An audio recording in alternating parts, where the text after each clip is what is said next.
Kenapa nggak dicabut, Mbak? Dicabut, kadang-kadang saya tetap mikir akarnya biar utuh. Umbinya udah agak lumayan besar.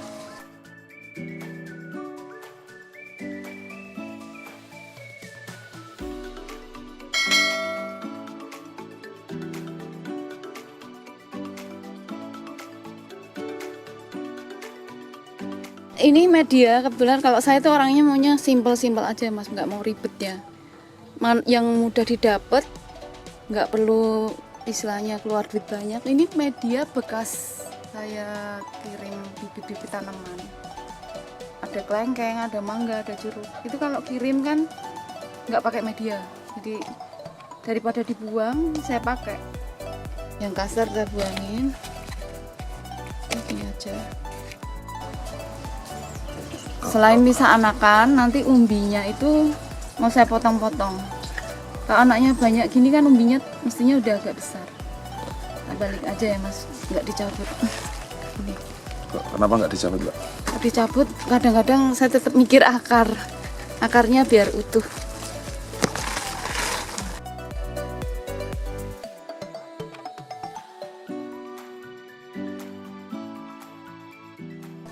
Biar enggak. Nah ini umbinya udah agak lumayan besar. Ini sebenarnya pakai keran air juga lebih bagus. Kita hitung ada berapa. Nah, 2, 3, 4, 5. Ini saya suka pakai ini, pakai silet karena lapisannya kan tipis. Jadi jaringannya tuh halus, nggak merusak. Ini bisa dipotong ini ambil anakannya. Itu yang dipotong bagian apa, Mbak? Yang penting ada akarnya mas. Nah, ini untuk tanam nih segini ini sebenarnya terlalu tinggi kalau untuk ditanam lagi, tapi nggak apa-apa karena memang ketutup kan sama induk jadi tangkainya panjang. Saya suka yang pendek-pendek sih, tapi ya nggak pendek banget.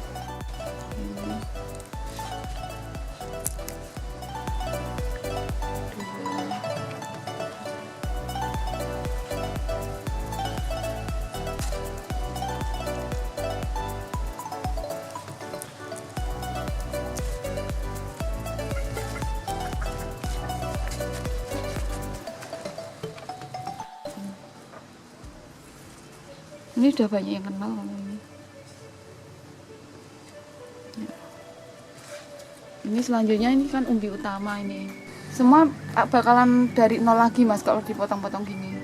Walaupun nanti daunnya nggak tak buang juga akan layu. Karena kan ini diambil jantungnya, diambil istilahnya apa ya? Dan nyimpan makanannya kan di sini, di umbi. Ini sisain aja akar sedikit. Gini. Kata teman saya ini raja tega katanya. Suka memutilasi. Nah, ini nanti yang sudah seperti ini kita tanam sendiri-sendiri, ini kita potong-potong. Jadi kalau habis dipotong gini, sisain daun 1 atau 2 aja, atau nanti juga layu. Atau kalau saya biasanya ini juga saya buang. Nah, nanti juga tumbuh dari nol, dari awal lebih bagus. Nanti ada contohnya. Jadi walaupun kita tanam seperti ini komplit dengan daunnya, ini juga bakal layu karena kan istilahnya akarnya juga cuma sedikit. Kayak gini biasanya dari nol semuanya nanti ditanam satu-satu. Kalau akarnya masih sedikit gini, sebaiknya potnya kecil aja. Tujuannya biar nggak goyang. Nah, ini nanti dipotong juga nggak apa-apa, soalnya percuma. Kalau tinggi gini juga nanti layu kok mulai dari nol lagi. Potong.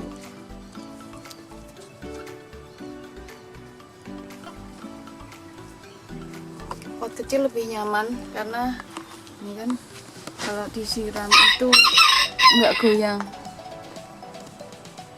Kalau kebesaran pot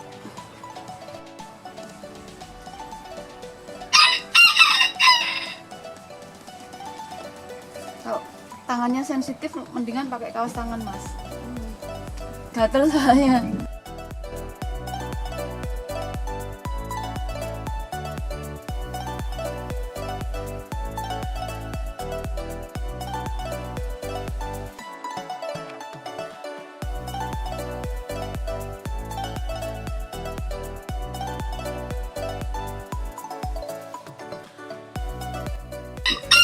Ini media bekas induknya tadi dipakai lagi nggak apa-apa.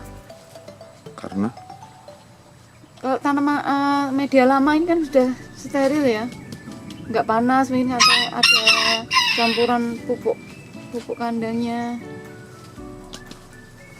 Media tanam yang sudah lama itu lebih aman mas. Kalau untuk tanaman baru, terisinya ya. Saya kasih satu tutup ini.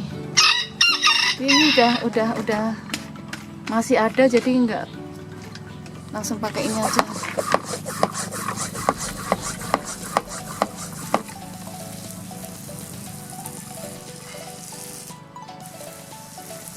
Sampai basah sekali aja nggak apa-apa ini.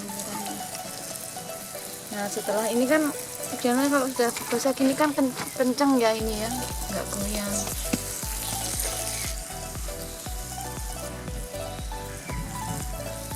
Saya mikirnya kalau keladi itu mudah, apa aja mau. Dia, kita bayangkan aja lah, lompong atau kalau pas perjalanan ke desa-desa itu, di pinggir jalan itu kan suka ketemu keladi yang merah titik-titik, yang hijau bintik-bintik merah, itu namanya red star, itu banyak itu. Nah itu kan di pinggir-pinggir kayak aliran air itu kan banyak tumbuh subur kan. Nah dari situ saya mikir sama, oh berarti dia suka media yang lapisan atas, tanah yang subur topsoil, jadi dia humus lah ya. Jadi kalau pendapat saya pribadi ya, tanah yang bagus yang seperti itu untuk tanaman kaladium. Nggak usah istilahnya orang kalau mau nanam, kalau harus nyari moss, harus nyari kan ribet, apalagi rumahnya kota ya kan, nyarinya susah. Jadi saya manfaatkan, kebetulan ini tanah-tanah bekas dan hasilnya memang juga menurut saya bagus, karena tanah ini kan kalau ditanam untuk apalagi untuk bibit kecil itu kan langsung akarnya nempel, nggak anggang-anggang, nggak goyang gitu. Jadi saya pikir ya masuk aja, yang penting ternyata keladi itu yang penting tanahnya jangan terlalu padat atau liat. Air di waktu nyiram itu airnya langsung blas, nggak apa istilahnya menggenang. Walaupun dia suka air, tapi kalau menggenang kan tetap aja nanti busuk.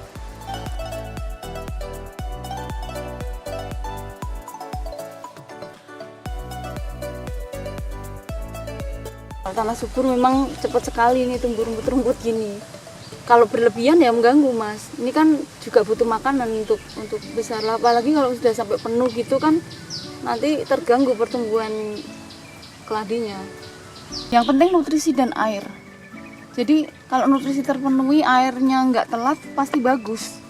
Nggak harus gede-gede. Kalau gede malah, ini pengalaman saya ya, mungkin orang lain nggak tahu ya. Kalau pengalaman saya, kebesaran pot itu tuh malah bermasalah. Awal bagus sih, emang kelihatannya bagus kan, potnya gede sesuai, tapi ternyata malah rusak, malah nggak jadi bagus. Nah mulai dari nol lagi nih, contoh nih, ini harusnya terus diganti pakai kecil aja, pakai gelas aqua gitu. Ini pengalaman saya juga pernah seperti itu pada tanaman aglonema, pernah seperti itu. Dulu waktu awal-awal saya beli, pikirnya biar cepat beranak, cepat besar, ternyata malah pada busuk semua. Syarat mutlak ya, kalau kurang sinar tanaman ini bakalan nggak bisa tegak mas, terus warnanya juga nggak bagus. Jadi ini misalkan ya, kalau kurang sinar matahari tangkainya bakalan tinggi-tinggi, terus warnanya nggak bisa cetar, dia harus ditopang itu biar tegak. Soalnya kadang-kadang ada yang pengetahuannya ini dikira tanaman indoor, suka kadang-kadang tempatnya di teras, di teduh, padahal dia sebenarnya outdoor. Bayangin aja yang di sawah itulah mas, kan tempatnya terbuka.